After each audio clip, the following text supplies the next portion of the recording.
चलिए सीधे रुख कर लेते हैं चंडीगढ़ की ओर, जहां पर हमारे विशेष संवाददाता गुलशन ग्रोवर मौजूद हैं और उनके साथ में मौजूद हैं deputy speaker Ranveer Gangwa. Gulshan, over to you. देखिए जितेंद्र, आज हरियाणा विधानसभा का शीतकालीन सत्र जो है शुरू होने वाला है और 11 बजे सत्र की कार्रवाई शुरू होगी। इससे पहले हरियाणा विधानसभा के डिप्टी स्पीकर रणवीर गंगवा इस विधानसभा की कार्रवाई को किस तरह से देखते हैं, इस बार किस तरह का सत्र रहने वाला है, हम पहले दिन की कार्रवाई के बारे में जानते हैं। सर, आज पहला सत्र है, 11 बजे शुरू होगा, किस तरह की कार्रवाई रहने वाली है, क्या कुछ होने वाला है? देखिए गुलशन जी, आज क्योंकि पहला दिन है और पहले दिन शुरू के अंदर सेशन शुरू होगा, उसमें हम राष्ट्रीय गीत से सेशन को शुरुआत करते हैं। एक नई परंपरा हमने डाली है और उसके बाद में क्वेश्चन आवर होगा और उससे पहले जो है वो शोक प्रस्ताव जो है वो होंगे, क्योंकि पहला दिन है। उसके बाद में क्वेश्चन आवर होगा और क्वेश्चन आवर के बाद में फिर 0 आवर होगा, जिसमें हम 15 जो सदस्यों को 4-4 मिनट बोलने का उनका जो है वो मौका मिलेगा। लॉटरी द्वारा हम इसको निकालते हैं। और उसके बाद में अभी एक नई, क्योंकि हरियाणा एक सांस्कृतिक प्रदेश है और इसके अंदर अपनी संस्कृति है, अपने इसके एक नए नए जो है गाने हैं, भजन है। तो नए गीत जो है माननीय मुख्यमंत्री महोदय वहाँ उसके लिए रखेंगे। 3 जो बहुत से जो गीत आए थे उसमें से 3 सिलेक्ट किए गए हैं और 3 में से एक गीत 1 साल के लिए जो हरियाणा का अपना जो है वो गीत होगा। कोई भी कार्यक्रम, सरकारी कार्यक्रम को शुरू करते हैं तो उससे पहले उसको बजाया जाएगा। उसमें माननीय सदस्यों से राय लेकर के उसमें से एक गीत जो सिलेक्ट किया जाएगा और उसके बाद में नेवा पोर्टल के माध्यम से जैसे जो संकल्प पत्र है, जो कागज पत्र है, वो रखे जाएंगे माननीय संसदीय मंत्री द्वारा कि किस तरीके से विधायी कार्य होंगे, कितने दिन ये चलेगा, वो तमाम चीज़ें उसके अंदर जो है सदन के अंदर रखी जाती है। और उसके बाद में कुछ एक बिल है जो पूरे स्थापित के लिए जो है इंट्रोड्यूस के लिए जो है वो विधानसभा में रखे जाएंगे। तो इस तरीके से आज का जो पहला दिन जो है वो चलेगा। अगर ध्यानाकर्षण सूचना की बात करें तो कौन कौन से बिंदुओं पर ध्यानाकर्षण रहेगा? ध्यानाकर्षण सूचना कुछ सदस्यों ने दी है, जिसमें नीरज है, वरुण चौधरी है, उन्होंने जो जल भराव है हुआ है 2023 में, तो वो दिया है, उसको स्वीकार कर लिया गया है। उसके ऊपर भी जो चर्चा जो है 0 आवर के बाद में उस पर होगी। और उसके साथ साथ एक जो अपनी जो होती है वो प्रिविलेज कमेटी जो एक बनाई गई थी, उसमें जो माननीय सदस्य जो अभय सिंह चौटाला जी द्वारा जो कुछ एक एयरपोर्ट की ज़मीन को लेकर के और जो बात जो तथ्य रखे गए थे उसको उस कमेटी को भेज दिया गया था और उसको भी वो भी रखा जाएगा। उसमें जो एक सत्र और आगे बढ़ाने के लिए उसमें रखने का काम करेंगे। जो आपने कहा 4 मिनट का समय विधानसभा के जो सदस्य हैं उनको दिया जाएगा, लेकिन पहले 3 मिनट का समय दिया जाता था, तो आप 4 मिनट बोलेंगे वो शून्यकाल में या फिर? कल बीएससी की मीटिंग थी और इसमें ये था कि पहले तो 3 मिनट का था ताकि 20 सदस्य बोल सके, लेकिन ये विचार किया गया और जो विपक्ष के नेता है भूपेंद्र सिंह हुड्डा जी, उन्होंने कहा कि 3 मिनट थोड़ा है, इसको बढ़ा दिया जाए, 15 सदस्य बोलने 20 की बजाय। तो उसमें फिर 4-4 मिनट का उसको तय किया गया। आज 4 मिनट ही उसके अंदर जो है रखा जाएगा। ये जो प्रश्न काल में जब विधायक अपने सवालों का जवाब मांगेंगे तो उस समय 3 मिनट या शून्य काल में जितने भी विधायक हैं उनको? नहीं, प्रश्न काल का मतलब नहीं है इसमें। तो जो 0 ओवर जो है, शून्य काल जो है, उसके अंदर कोई भी मुद्दा अपने विधानसभा का, प्रदेश का कोई भी सदस्य उठाना चाहे तो उसको भी जो पहले वो अपनी पर्ची से जो बोलना चाहता है वो देता है और उसके हम लॉटरी से सेशन शुरू होने से पहले हम उसको निकालते हैं। उनमें से अगर 15 से ज़्यादा सदस्य हैं तो फिर लॉटरी से निकाल करके और 15 सदस्यों को उनमें बोलने का मौका मिलेगा। जो सदस्य बच गए वो फिर नेक्स्ट डे के लिए उसके जो है वो बोलने का उनको मौका दिया जाता है। तो विपक्ष लगातार कहता है कि हमें समय नहीं दिया जाता है बोलने के लिए जब भी सत्र होता है, और 3 दिन का सत्र है, 3 दिन में कैसे हम प्रदेश के मुद्दों को उठा पाएंगे? अनेकों मुद्दे हैं, जहरीली शराब है, फसल मुआवजे का मुद्दा है, शिक्षा विभाग से जुड़े मुद्दे हैं, अवैध कॉलोनियों का मुद्दा, अन्य कई मुद्दे जो है। कल कांग्रेस ने लगभग 24 की लिस्ट दिखाई थी? देखिए, कांग्रेस पार्टी क्या कहती है वो एक अलग बात है। अब आरोप लगाना तो आसान है, कोई कुछ भी कह सकता है। हमने बड़ा ट्रांसपेरेंसी से, जब जहां तक बोलने की बात है, जो क्वेश्चन है वो भी विपक्ष के भी माननीय सदस्य होते हैं, उनके सामने लॉटरी से निकाले जाते हैं। जो जीरो ओवर में बोलने का है वो भी लॉटरी से निकाला जाता है। ध्यानाकर्षण प्रस्ताव विपक्ष के साथियों का जो मंजूर किया हुआ है, तो फिर और किस तरीके से वो बोलना चाहते हैं मेरे समझ में नहीं आई। मतलब पूरा का पूरा समय हम जो है विपक्ष को, पक्ष से भी ज्यादा समय उनको देते हैं, क्योंकि विपक्ष का काम है मुद्दे उठाना, उठाने भी चाहिए प्रजातंत्र के अंदर। लेकिन जहां तक आपने कही कि लोग, जो विपक्ष के जो साथी हैं, कांग्रेस के जो साथी हैं, वो मुद्दा उठाना चाहते हैं। वो कहते हैं कि मैंने भी जैसे उसमें पढ़ा था कि हम भ्रष्टाचार का मुद्दा उठाएंगे।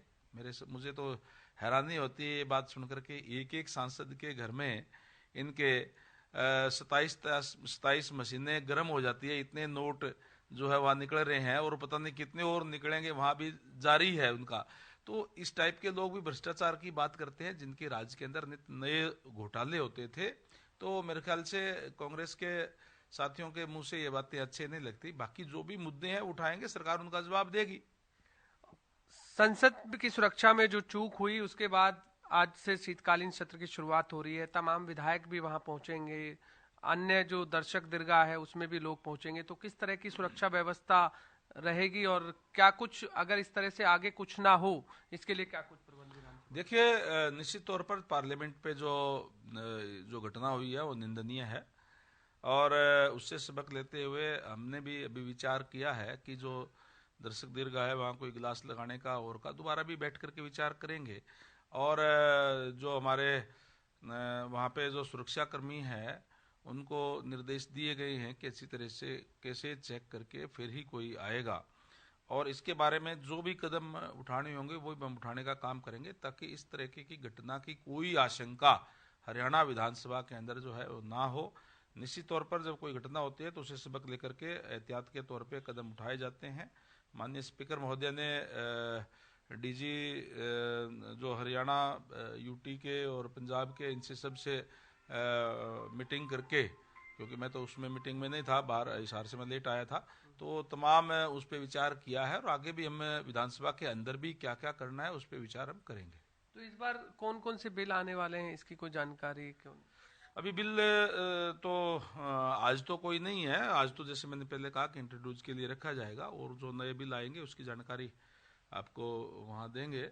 हम अभी डॉक्यूमेंट्स आ जाते हैं। तो विपक्ष ये भी कह रहा है कि हमें बताया नहीं जाता कौन से बिल लेके आ रहे हैं, और उस समय केवल रख दिया जाता है, और उसमें हाँ का जवाब हाँ में दीजिए, ना का जवाब ना में दीजिए। हाँ वाले ज्यादा होते हैं, वो हाँ की तरह पास कर दिया जाता है। देखिए गुलशन जी, ये तो पुरानी बात हो गई। अब तो हम 5 दिन पहले सरकार को भी ये कह दिया माननीय स्पीकर साहब की तरफ से कि 5 दिन पहले जो बिल आएगा उसी को हम उसमें एक्सेप्ट करेंगे, अदरवाइज कोई लेट आएगा तो उसको एक्सेप्ट नहीं करेंगे। और जो बिल आता है वो पहले मेंबर्स को दिया जाता है, ताकि उस पर तैयारी करके आए, अगर कोई कमी हो तो उसमें बताने का काम करें। और स्वस्थ प्रजातंत्र के अंदर जो भी अगर कोई विपक्ष का भी कोई सुझाव होता है, तो मैंने देखा है कि पहली बार ऐसा हुआ है कि सरकार की तरफ से भी उनके जो अच्छे सुझाव होते हैं उसको माना जाता है, उसमें अमेंडमेंट भी जो है वो किया जाता है। केवल आरोप लगाने का काम ना करें, अच्छी तरीके से कार्य करें। तो विधानसभा की कार्रवाई सही तरीके से चले, इसके लिए क्या आप सदन के सदस्यों से अपील करेंगे? मैं सभी माननीय सदस्यों से अपील यही करूंगा कि आप जो खासकर जो विपक्ष के हैं, चाहे वो पक्ष के लोग हैं, एक तो क्योंकि लोग हमें देखते हैं और लोगों में से चुन करके आए हैं, तो हमारा व्यवहार जो है बहुत ही अच्छा होना चाहिए। तरीके से बात जो है वो उठाई जानी चाहिए, शब्दों का चयन जो है वो अच्छा होना चाहिए, जिससे एक अच्छा मैसेज पब्लिक के अंदर जाए। लेकिन अक्सर हम देखते हैं विधानसभा में शब्दों का चयन अच्छा भी नहीं होता है, कई आरोप प्रत्यारोप का दौर भी रहता है। लगता है कि जनहित के मुद्दों को उठाना चाहिए, अन्यथा जो वर्गली बातें हैं इनको ध्यान नहीं। देखिए, जनहित की बातें भी, कोई भी अपने हल्के की बात है वो भी उठा सकते हैं, लेकिन उसके उठाने का तरीका एक अच्छा होना चाहिए, क्योंकि लोग चुन करके हमें भेजते हैं, तो हमारा व्यवहार को लोग फॉलो भी करते हैं, देखते भी हैं, तो एक अच्छा मैसेज जाना चाहिए। और वो अब काफी सुधार हुआ है। मुझे लगता है कि तमाम सदस्य हमारे अच्छी तरीके से उठाने का काम करेंगे। बहुत बहुत धन्यवाद। आपने सुना हितेंद्र, हरियाणा विधानसभा के डिप्टी स्पीकर रणवीर गंगवा, जिन्होंने आज पहले दिन की कार्रवाई के बारे में बताया, पहले दिन क्या क्या होने वाला है। शुरुआत में राष्ट्रीय गीत की तरह जो है शुरू होगा और इसके बाद हरियाणवी गीत जो है 3 रखे गए हैं, जिसमें से एक गीत जो है सिलेक्ट किया जाएगा और तमाम विधायक उसे सिलेक्ट करेंगे और वो 1 साल तक के लिए जितने भी कार्यक्रम होंगे उसमें वो गीत जो है सुनाया जाएगा। और इसके बाद शोक प्रस्ताव होगा। शोक प्रस्ताव में जिन लोगों की अभी डेथ हुई है उनका शोक प्रस्ताव रखा जाएगा। और मैं जानकारी भी आपको दे देता हूं, प्रोफेसर छतर सिंह चौहान है जो हरियाणा विधानसभा के भूतपूर्व अध्यक्ष हैं, उनका शोक प्रस्ताव है। इसके अलावा डॉक्टर राम प्रकाश हैं जो कि हरियाणा के भूतपूर्व राज्य मंत्री हैं। इसके अलावा जो हरियाणा के शहीद हैं, जिन्होंने जो बॉर्डर पर जो अभी शहीद हुए हैं और उनका भी शोक प्रस्ताव रखा जाएगा और एक अन्य जो लोग हैं उनका भी रखा जाएगा। इसी तरह प्रश्न काल से शुरुआत होगी। जिन विधायकों ने जो प्रश्न है वो लगाए हुए हैं पहले दिन, जिस तरह वरुण मुलाना की बात हो या नीरज शर्मा की बात हो, वो अपने जो है प्रश्न यहाँ पर रखेंगे और उनका जवाब जो है मंत्री देंगे। और उसके बाद शून्यकाल की शुरुआत होगी। शून्यकाल में तमाम जो विधायक हैं वो अपनी अपनी बात जो है वहां रख सकते हैं, लेकिन उसका जवाब उसी समय उस विभाग के मंत्री नहीं भी दे तो उसका जवाब बाद में वो लिखित में दे सकते हैं। इस तरह की कार्रवाई जो है आज रहने वाली है। तो पहले दिन की शुरुआत 11 बजे शुरू होगी, शाम 6 बजे तक चलेगी और 3 दिन का ये सत्र रहने वाला है। जैसा कि डिप्टी स्पीकर रणवीर गंगवा जी ने बताया कि शून्यकाल में 4 मिनट का समय इस बार विधायकों को दिया जाएगा। हालांकि इससे पहले 3 मिनट का समय जो है विधायकों को बोलने के लिए दिया जाता था। वो अपने क्षेत्र के मुद्दों को 3 मिनट में विधानसभा के पटल पर रख सकते थे, लेकिन अब की बार वो 4 मिनट रख पाएंगे, लेकिन उसमें जो विधायकों की जो संख्या है वो कम हो जाएगी। जी चलिए, बहुत शुक्रिया गुलशन तमाम जानकारी देने के लिए। तो विधानसभा से जुड़ी हुई ये ब्रेकिंग आपको बता देते हैं। सत्र से पहले हरियाणा न्यूज पर डिप्टी स्पीकर रणवीर गंगवा को आपने सुना, उन्होंने तमाम जानकारियां दी हैं। उन्होंने बताया कि आज राज्य गीत का भी चयन होगा। डिप्टी स्पीकर ने यह जानकारी दी है, अगले 1 साल के लिए राज्य गीत चुना जाएगा और जितने भी सरकारी कार्यक्रम होंगे उनमें वो गीत बजा करेगा। ध्यान आकर्षण प्रस्ताव भी दिए गए हैं विधायकों की तरफ से, सदस्यों की तरफ से। कांग्रेस पर डिप्टी स्पीकर रणवीर गंगवा ने निशाना साधा। उन्होंने कहा कि कांग्रेस आरोप लगाती है, आरोप लगाना आसान है। हम सत्ता पक्ष से ज्यादा विपक्ष को बोलने का समय देते हैं, ये बात भी उन्होंने कही है। डिप्टी स्पीकर रणवीर गंगवा ने ये बातें कही हैं। जिनके राज में घोटाले होते रहते हैं वो भ्रष्टाचार की बात करते हैं।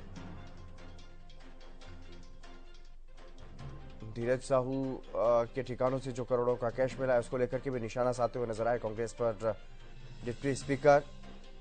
ये बड़ी खबर आपको बता रहे हैं। सुरक्षा के लिहाज से भी जो कदम उठाए जा सकेंगे वो हम उठाएंगे, ये कहा डिप्टी स्पीकर ने। और किसी भी घटना से सबक लिया जाता है, ये बात भी उन्होंने कही।